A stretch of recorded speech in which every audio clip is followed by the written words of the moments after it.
नमस्कार, गुहार छत्तीसगढ़ में आपका स्वागत है। मैं हूं आपके साथ आकाश सैन और आज हम बात करेंगे आरक्षण पर सियासी रण की। जी हां, जिस तरीके से अगर हम बात करें तो ओबीसी आरक्षण की जो आंच है वो अब छत्तीसगढ़ तक जा पहुंची और यही कारण है कि छत्तीसगढ़ में भी इसको लेकर जो सियासी रण है वो देखने को मिल रहा है। खासतौर पर अगर हम बात करें तो यहाँ पर भी कुछ खींचतान ओबीसी आरक्षण को लेकर देखने को मिल रही है। एक तरफ सरकार इस बात को कह रही है कि ओबीसी आरक्षण मिलेगा, वहीं अगर हम बीजेपी की बात करें तो बीजेपी ने आज इसको लेकर धरना प्रदर्शन किया है, सरकार के खिलाफ मोर्चा खोला है और कांग्रेस पर दिखावे का आरोप लगाया सरकार पर। क्या कुछ ये पूरा मामला और क्यों आरक्षण पर सियासी रण जो है अब छत्तीसगढ़ में छिड़ता हुआ नजर आ रहा है, सबसे पहले समझ लेते हैं क्या कुछ कहना है इसको लेकर बीजेपी और कांग्रेस का, फिर हम चर्चा को विस्तार देंगे।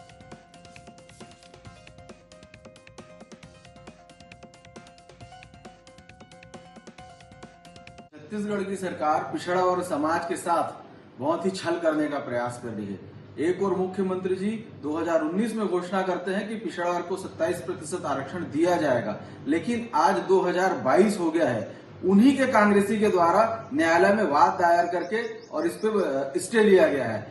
हमारा सीधा सीधा आरोप है कि छत्तीसगढ़ की सरकार की मंशा नहीं है कि वो पिछड़ा वर्ग समाज को 27% आरक्षण दे। पिछड़ा वर्ग की हितैषी सरकार नहीं है, केवल पिछड़ा वर्ग की हितैषी होने का ढोंग करने वाली सरकार है। और आज इसके खिलाफ भारतीय जनता पार्टी पिछड़ा वर्ग मोर्चा पूरे प्रदेश में शंखनाद कर रहा है। रायपुर में भी आज हम धरना देंगे और मुख्यमंत्री जी के नाम ज्ञापन देने वाले हैं कि यदि वो हमारी मांग को नहीं मानते हैं तो हम मुख्यमंत्री निवास का घेराव से लेकर के और इस आंदोलन को और आगे बढ़ाने का प्रयास करेंगे। निश्चित तौर पे भूपेश बघेल जी के ऊपर भरोसा है और आज सर्वे डाटा का काम, हिंदुस्तान का एक ऐसा राज्य है, माननीय भूपेश बघेल जी ने सर्वे डाटा, क्वांटिफाइड डाटा का आयोग का गठन किया है और वह आयोग निश्चित तौर पे सर्वे पूर्ण कर चुकी है और बहुत जल्दी 27% आरक्षण हम सबको लाभ मिलेगी। बहुत जल्दी हमारी सरकार, भूपेश बघेल जी इस पर जल्दी हमारे निर्णय लेकर आरक्षण मिलना तय है। तो पिछड़ा वर्ग प्रकोष्ठ के प्रदेशाध्यक्ष हैं कांग्रेस के, वो इस बात को कह रहे हैं कि ओबीसी आरक्षण जो है 27% छत्तीसगढ़ में मिलेगा। यानी ये साफ है कि इसको लेकर अब छत्तीसगढ़ में भी, हमने देखा आपसे कुछ दिन पहले मध्य प्रदेश में भी इसको लेकर जो है सियासी रण देखने को मिला था, जहां पर आरोप प्रत्यारोप देखने को मिले। और नगरीय निकाय और पंचायत चुनाव की अगर हम बात करें तो इस पर जो है कोर्ट ने पहले निर्देश दिए थे एससी ने कि बिना ओबीसी आरक्षण के चुनाव होंगे और उसके बाद सरकार ने जो है प्रक्रिया के तहत रिव्यू पिटीशन दायर की थी और जो फैसला है वो बदला और अब जो है ओबीसी आरक्षण के साथ ये चुनाव संपन्न होंगे। लेकिन अब छत्तीसगढ़ में इसकी आज साफ तौर पर देखने को मिल रही है। छत्तीसगढ़ में इसको लेकर जो सियासी संग्राम है वो बढ़ता हुआ नजर आ रहा है, आरोप प्रत्यारोप देखा जा रहा है। खासतौर पर अगर हम बीजेपी की बात करें तो बीजेपी ने आज बड़ा आंदोलन जो है छत्तीसगढ़ में किया है। रायपुर में बीजेपी युवा मोर्चा के जो कार्यकर्ता हैं वो सब एकत्रित होकर प्रदर्शन करते हुए नजर आए हैं और सीधे तौर पर 27% ओबीसी आरक्षण को लेकर अब खींचतान का दौर भी देखा जा रहा है। और अगर हम बात करें तो कांग्रेस का ये कहना है कि जो ओबीसी आयोग है उसका गठन किया गया है और जल्द ही जो ओबीसी आयोग है वो अपनी रिपोर्ट जो है कोर्ट में भी पेश करेगा, सार्वजनिक भी करेगा। मतलब सर्वे का काम अब यहाँ पर शुरू हो गया है। लेकिन समझना होगा कि यहाँ पर भी ट्रिपल टेस्ट की जो भूमिका देखी गई थी, ट्रिपल टेस्ट ज़रूरी है, जिस तरीके से आरक्षण 50% से ज़्यादा नहीं होना चाहिए, वो फॉर्मूला यहाँ भी लागू होगा। और अगर होगा तो सरकार किस तरीके से ओबीसी वर्ग को आरक्षण देगी और कौन सा फॉर्मूला सरकार का होगा ये भी समझना होगा। और इसी पर आज हम चर्चा करेंगे। खास मेहमान मेरे साथ जुड़ रहे हैं चोलेश्वर चंद्राकर जी, पिछड़ा वर्ग प्रकोष्ठ के प्रदेशाध्यक्ष हैं कांग्रेस के, वो मेरे साथ हैं। इसके अलावा श्री चंद सुंदरानी जी हैं, जिला अध्यक्ष हैं भाजपा के, और इसके अलावा डॉक्टर लखन चौधरी हैं, राजनीतिक विश्लेषक हैं। आप तीनों मेहमानों का गुहार छत्तीसगढ़ में बहुत बहुत स्वागत है। सबसे पहले चोलेश्वर जी आपसे शुरुआत करना चाहूंगा। बीजेपी ये कह रही है ओबीसी वर्ग को चॉकलेट दिखाई, ऐलान कर दिया, लेकिन लाभ अभी तक नहीं मिला, क्या है सच्चाई? देखिए, भारतीय जनता पार्टी की पिछले 15 वर्षों की सरकार रही, कभी ओबीसी आरक्षण को लेकर इनकी मंशा कभी न रहा और यही मंशा लगातार रमन सिंह हमेशा पिछड़ा वर्गों को दबाने का कार्य करी।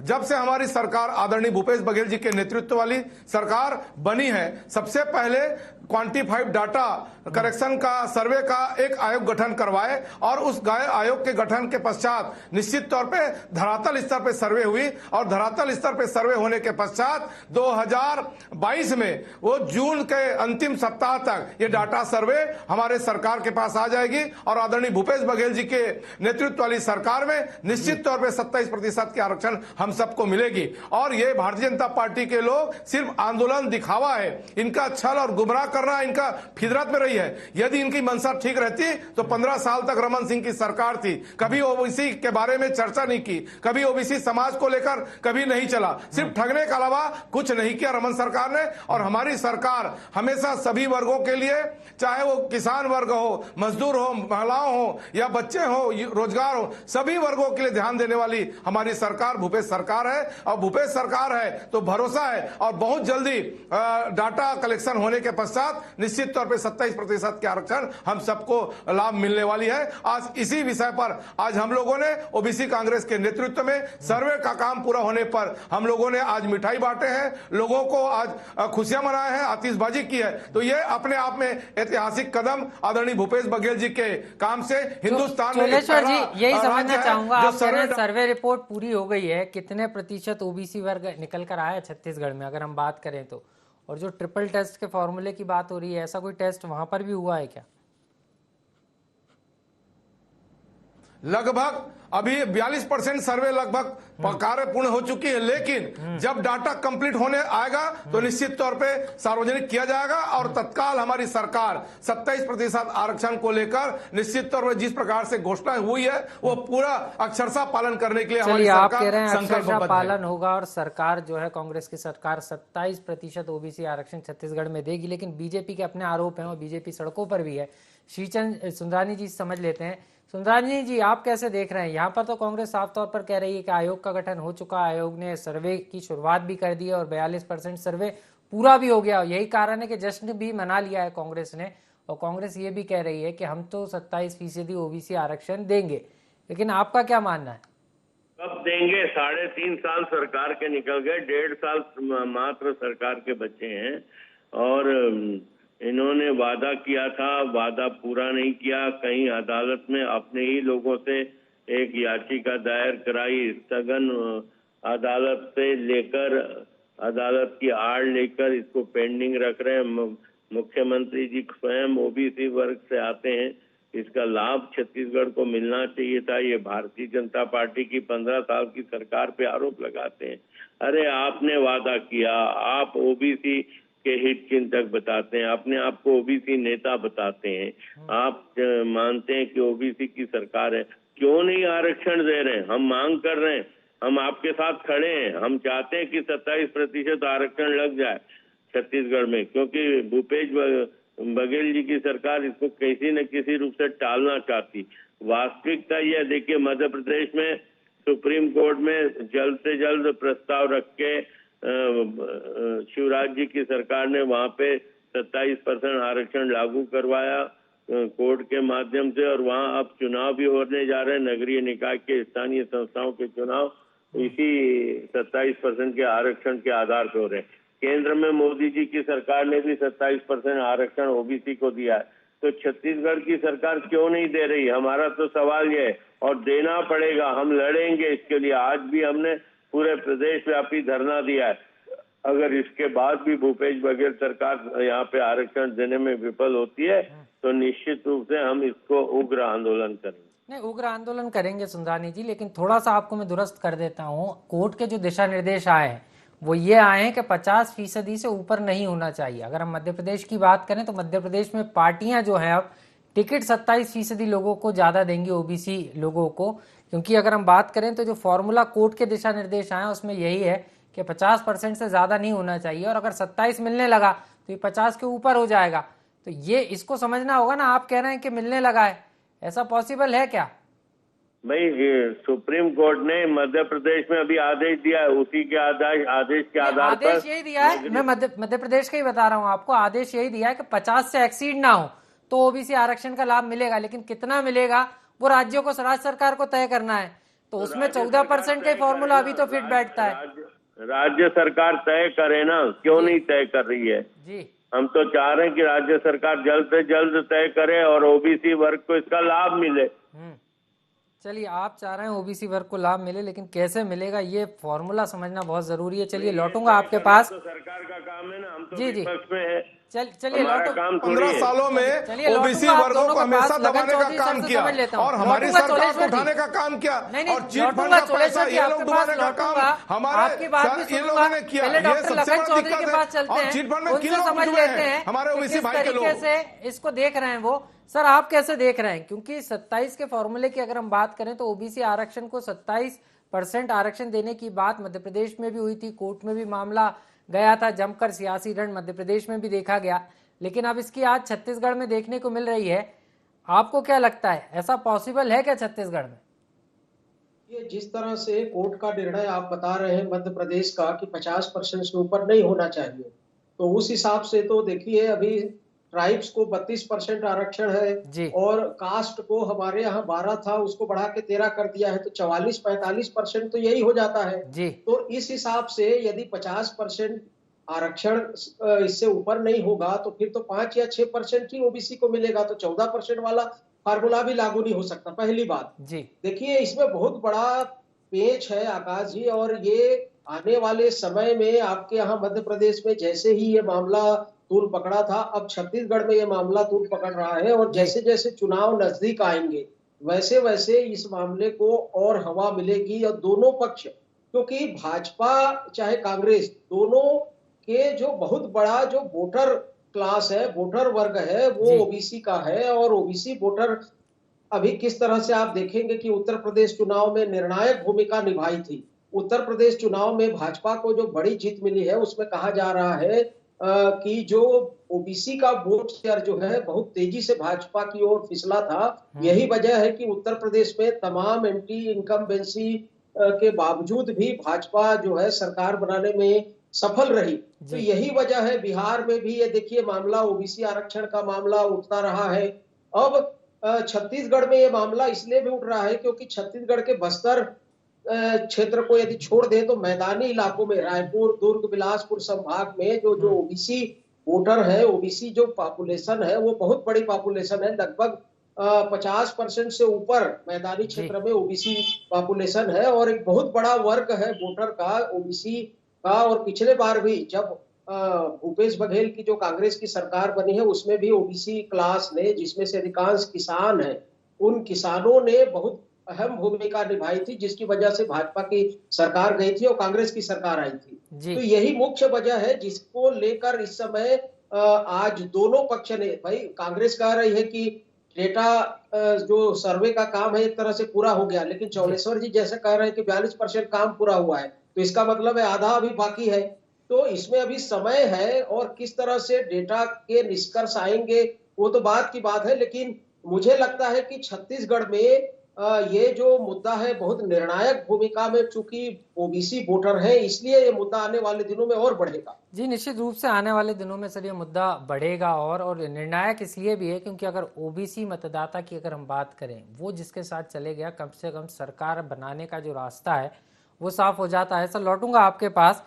चोलेश्वर जी, आप कुछ कहना भी चाह रहे थे, लेकिन आपसे दो सवाल। जो फॉर्मूला होगा कि किस तरीके से लागू करेंगे, क्योंकि आप ये कह रहे हैं कि 42% के तकरीबन सर्वे हो चुका है और इसके बाद अभी 50% बाकी है, तो ये 50% कब तक पूरा हो जाने की उम्मीद है? और दूसरी बात ये कि इसका फॉर्मूला क्या होगा, कैसे देंगे? क्योंकि मौजूदा स्थिति में ये नज़र नहीं आता कि किस तरीके से आप इसको लागू करेंगे, क्योंकि 32% पहले से ही देना है, इसके अलावा 13% ये हो गया, तो 4 से 7% के आसपास बच रहा है। तो इसमें आप 50% का जो क्राइटेरिया मौजूदा है कोर्ट के निर्देश में, क्योंकि हमने देखा है महाराष्ट्र में ट्रिपल टेस्ट महाराष्ट्र पास नहीं कर पाया था और यही कारण है कि महाराष्ट्र में ओबीसी आरक्षण लागू नहीं हुआ। वहां पर नगरीय निकाय चुनाव, स्थानीय चुनाव है, वो बिना ओबीसी आरक्षण के हुए। तो ऐसे में आपको नहीं लगता, क्योंकि कोर्ट से स्टे है और बीजेपी का एक बड़ा आरोप है कि जो कुणाल शुक्ला है जिन्होंने स्टे लगवाया इस पूरे मामले पर, वो कांग्रेस के कार्यकर्ता है। इन दोनों सवालों के जवाब चाहूंगा आपसे। देखिए, भारत का एकमात्र ऐसा राज्य है छत्तीसगढ़, जो माननीय भूपेश बघेल जी के नेतृत्व वाली सरकार पहला सर्वे डाटा, क्वांटिफाइड डाटा का सर्वे कराने का कार्य की है। पूरा हिंदुस्तान में कोई राज्य है तो छत्तीसगढ़ निश्चित तौर पे धरातल स्तर पे कार्य कर रही है, और वह अंतिम पूर्ण रूप से हम लोग पहुंच चुके हैं, और अंतिम प्रतिवेदन जून तक निश्चित तौर पे पूरा कर दी जाएगी। और 27% जो आरक्षण की बात हमारे भूपेश सरकार की है, निश्चित तौर पे पूरा करने जा रही है। किसानों के लिए लगातार भूपेश सरकार खड़ी है, मजदूरों के लिए खड़ी है, महिलाओं के लिए खड़ी है। आरक्षण तो निश्चित तौर पे मिलना है, क्योंकि भूपेश बघेल जी भी सभी इन वर्गों से आते हैं, तो उनका निश्चित तौर पहला पड़ाव है कि हम लोग छत्तीसगढ़ के लोगों को आरक्षण अक्षरशः जो हमारे घोषणा पत्र में है उसको हम लोग अमल करने जा रहे हैं। और निसंदेह इसमें तो आपको भारतीय जनता पार्टी जब 15 साल में थी, क्यों नहीं है लोगों ने कभी शुभचिंतक के रूप में लोग आगे आए, कभी ओबीसी के बारे में कभी चिंता नहीं किए। आज जब सरकार देना चाह रही है तो ये घड़ियाली आंसू बहाकर दिखावा जनता के लिए लड़ाई लड़ रहे हैं। ये सब जनता जान चुकी है छत्तीसगढ़ के। आज 71 सीटों में हमने चुनाव जीत के आया है। मिशन 2023 में भी ओबीसी आरक्षण मिलकर रहेगा, और इसी बलबूते पर जहां किसान वर्गों को 2500 रुपए धान समर्थन मूल्य, कर्जा माफ, बिजली बिल हाफ, और कितने ये लोगों ने चिट फंड पैसा डुबाए हैं। अधिकतर हमारे ओबीसी भाई लोग का पैसा ये लोग डुबाए हैं, आज कर्जा से लग चुके हैं, उसको भी दिलाने का काम हमारे भूपेश सरकार कर रही है। तो आरक्षण मिलकर रहेगी, और हमें पूरा विश्वास है, भूपेश है तो भरोसा है, इस तर्ज पर हम आगे बढ़ रहे हैं। चलिए, भूपेश है तो भरोसा, इस तर्ज पर आप आगे बढ़ रहे हैं, लेकिन फॉर्मूला अभी स्पष्ट नहीं है। हालांकि आप कह रहे हैं कि क्वालिफाइड डेटा जब आएगा तो उसके बाद जून तक जो ये प्रक्रिया है वो पूर्ण कर ली जाएगी। सुंदरानी जी, कांग्रेस का बड़ा दावा है कि जून तक हम प्रक्रिया पूरी कर लेंगे, और जिस तरीके से डेटा निकल कर आएगा उसके बाद इसको अमली जामा पहनाने के लिए पूरी ताकत के साथ जो है सरकार जुटेगी।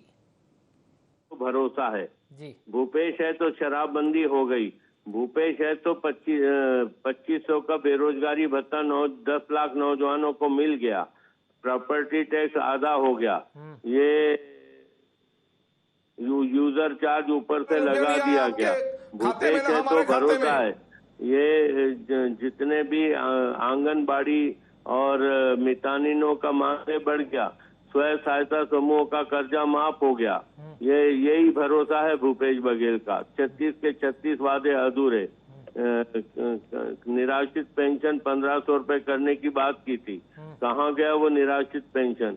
कहाँ है बेरोजगारी भत्ता? कहाँ है शराबबंदी? कहाँ है पूरा का पूरा बिजली बिल हाफ?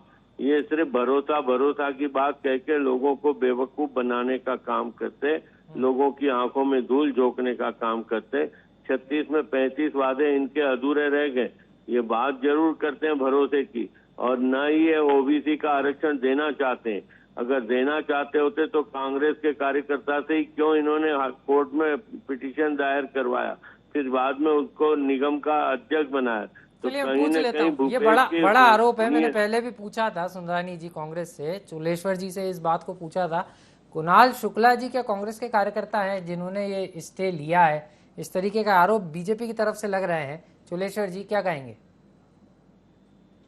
कुणाल शुक्ला जी सरकार ये रीट पिटीशन उस समय जरूर लगाए थे, उनके साथ और कई साथियों लोग थे, लेकिन हमारे माननीय भूपेश बघेल जी ने स्पष्ट मंशा है, हमारी नियत साफ है। भारतीय जनता पार्टी की कभी नियत साफ नहीं रही। ये लोग हमेशा शराबबंदी की बात करते हैं, शराब बेचने का काम ये लोगों ने किया है। और देश के प्रधानमंत्री नरेंद्र मोदी जी ने 15 लाख देने की बात ये लोगों ने किया है। आज तक 15 रुपया किसी बेरोजगार के खाते में 15 रुपया नहीं आया, लेकिन शराबबंदी भी नहीं हुई। छत्तीसगढ़ में गुमराह किया है। यही एक बड़ी बात है चोलेश्वर जी, जमीन बेचने का भी ये लोगों ने किया है, और ओबीसी समाज को उठाने का काम हमारी सरकार लगातार कर रही है। नहीं कर रही है, आपका धारा प्रवाह अच्छा, लेकिन फास यही हो, बीजेपी को दिक्कत भी यही है, क्योंकि जब बात कुणाल शुक्ला की होती है, वो सरकार का अंग है और उन्हीं के द्वारा इस मामले में स्टे लिया गया, यहीं पर जो है मुसीबत खड़ी होती है। बहरहाल लौटूंगा आपके पास। डॉक्टर लखन चौधरी जी हमारे साथ लगातार बने हुए हैं, राजनीतिक विश्लेषक हैं। सर, आप कैसे देख रहे हैं? कांग्रेस के लिए सबसे बड़ी मुसीबत ये कुणाल शुक्ला बन गए हैं, क्योंकि अब सरकार का अंग है, और सीधे तौर पर अगर हम देखें तो यही एक बड़ा मुद्दा है जिसको बीजेपी भुनाने की कोशिश कर रही है आंदोलन के जरिए। बिल्कुल, बीजेपी को बैठे ठाले एक नया अच्छा बड़ा तगड़ा मुद्दा मिल गया है, और कुणाल शुक्ला कांग्रेस के केवल कार्यकर्ता ही नहीं है आकाश जी की इनको जो है एक शोध पीठ का इनको जो है अध्यक्ष भी बनाकर जो है सरकार ने बैठाया है, जी जो कि भाजपा के लिए एक अच्छा मुद्दा है और कांग्रेस के लिए एक अच्छी मुसीबत है कि कांग्रेस की मंशा पर सवाल भाजपा इसलिए भी खड़ा कर रही है, जनता के बीच में कांग्रेस की मंशा को लेकर मुखर है, क्योंकि आपकी यदि मंशा सही है 27% आरक्षण देने की, तो आप उस व्यक्ति को जो इस आरक्षण फार्मूले के विरुद्ध में स्टे लगाता है उसको आप कैसे देते हैं। तो ये एक बड़ा मुद्दा निश्चित रूप से है। लेकिन साथ ही साथ मैं ये भी कहना चाहूंगा कि भाजपा भी आज इस मुद्दे को लेकर सड़क पर उतर रही है। ठीक है कि उसको वो भाजपा का हितैषी बनने की कोशिश कर रही है, भाजपा ओबीसी का, लेकिन जब 15 साल सत्ता में थी भाजपा, तब उसने ओबीसी के लिए क्यों ये सब नहीं किया। तो कहने का मतलब ये पूरी तरह से पॉलिटिकल एजेंडा है, राजनीतिक एजेंडा है, और दोनों कांग्रेस और भाजपा ओबीसी वोटर को साधने के लिए ये एक तरह से कहें आप ड्रामा कर रहे हैं और ये बताने की जताने की कोशिश कर रहे हैं कि हम आपके साथ खड़े हैं और आपके हितों की हमें चिंता है। जबकि मुझे लगता है कि भाजपा और कांग्रेस दोनों वोटरों के साथ खेल रहे हैं, और जिस तरह से फार्मूला पर सुप्रीम कोर्ट अड़ंगा लगा रहा है, महाराष्ट्र का मामला सामने है, आपने भी उसका जिक्र किया, तो कैसे ये संभव है। सबसे बड़ा मुद्दा और सबसे बड़ा सवाल तो यही है कि कैसे संभव है ये फार्मूला। सर वही समझना होगा ये फॉर्मूला कैसे संभव है। सुंदरानी जी, आपसे एक चीज समझना चाह रहा था, क्योंकि बीजेपी सड़कों पर है, आंदोलन कर रही है, आपके पास फॉर्मूला है क्या? क्योंकि आप कह तो रहे हैं सरकार करे कि ओबीसी आरक्षण लागू हो, आपकी भी इच्छा, यही कारण है आप सड़कों पर हैं। क्या बीजेपी के पास कोई ऐसा फॉर्मूला है क्या जो सरकार को नसीहत के रूप में आप देना चाहते हैं? हमारी सरकार ने, केंद्र सरकार ने किया है, निश्चित रूप से किया है। और आज मध्य प्रदेश में भी अगर हम कुछ हद तक आगे बढ़े हैं, तो मैं कह रहा हूँ छत्तीसगढ़ में भी हम करेंगे।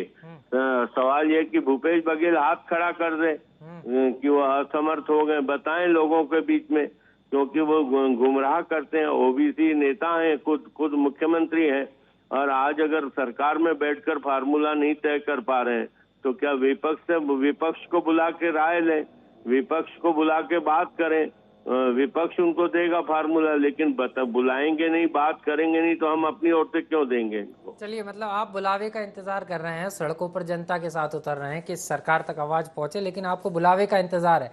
चलिए समझ लेता हूं चोलेश्वर जी से। चोलेश्वर जी, एक बार बुला लीजिए ना बीजेपी को, क्योंकि आप भी देना चाहते हैं, और अगर कोई सकारात्मक सुझाव बीजेपी दे रही है तो दिक्कत क्या है? क्योंकि आप दोनों ही दल चाह रहे हैं कि ओबीसी को 27% आरक्षण मिल जाए।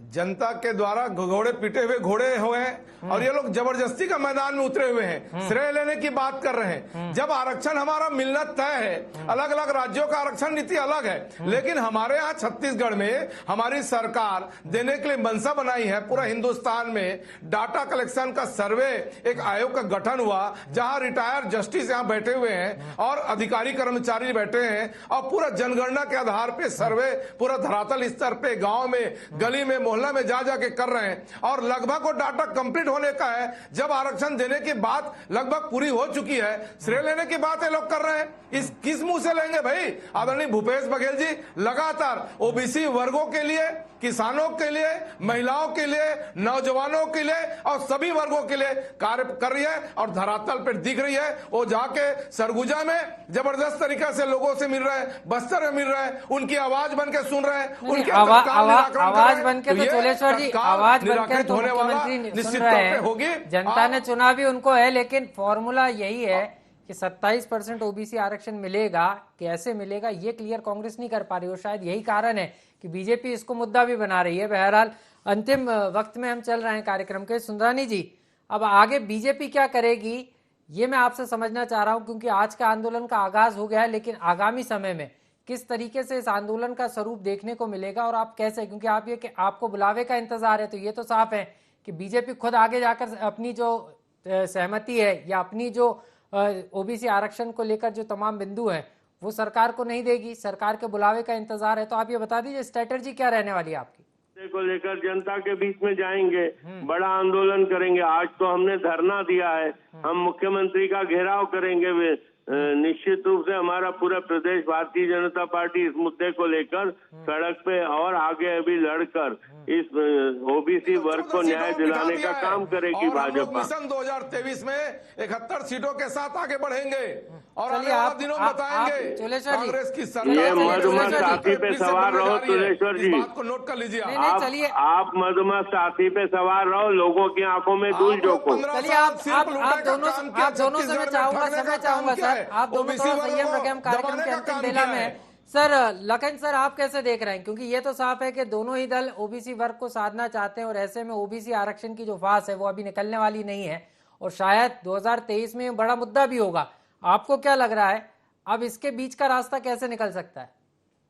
मुझे लगता है, देखिए, कोर्ट इस पर क्या डिसीजन देगी उस पर है। दूसरे राज्यों की हम तुलना इसलिए नहीं कर सकते क्योंकि यहाँ का ट्राइब्स का जो रिजर्वेशन है वो ऑलरेडी बहुत ज्यादा 32% है। तो मुझे लगता है कि ये मामला कोर्ट में लटक जाएगा और आने वाले चुनाव में इसको लेकर जो है दोनों दल वोटर के पास चलिए, जाएंगे। आने वाले ओबीसी चुनाव वोटर में के दोनों ही दल इसको लेकर वोट मांगेंगे। बहरहाल आप तीनों मेहमानों का हमारे साथ जुड़ने के लिए बहुत बहुत शुक्रिया। तो ये साफ है कि ओबीसी आरक्षण को लेकर जो सियासी रण है उसकी आज अब छत्तीसगढ़ तक जा पहुंची और इसको लेकर खींचतान मची हुई है। लेकिन अब ऐसे में देखना होगा कि ओबीसी आरक्षण का 27% का फॉर्मूला छत्तीसगढ़ में क्या देखने को मिलता है और क्या वाकई में छत्तीसगढ़ में लागू होता है, ये देखना बेहद दिलचस्प होगा। गुहार छत्तीसगढ़ में इतना ही, मुझे दीजिए इजाजत, नमस्कार।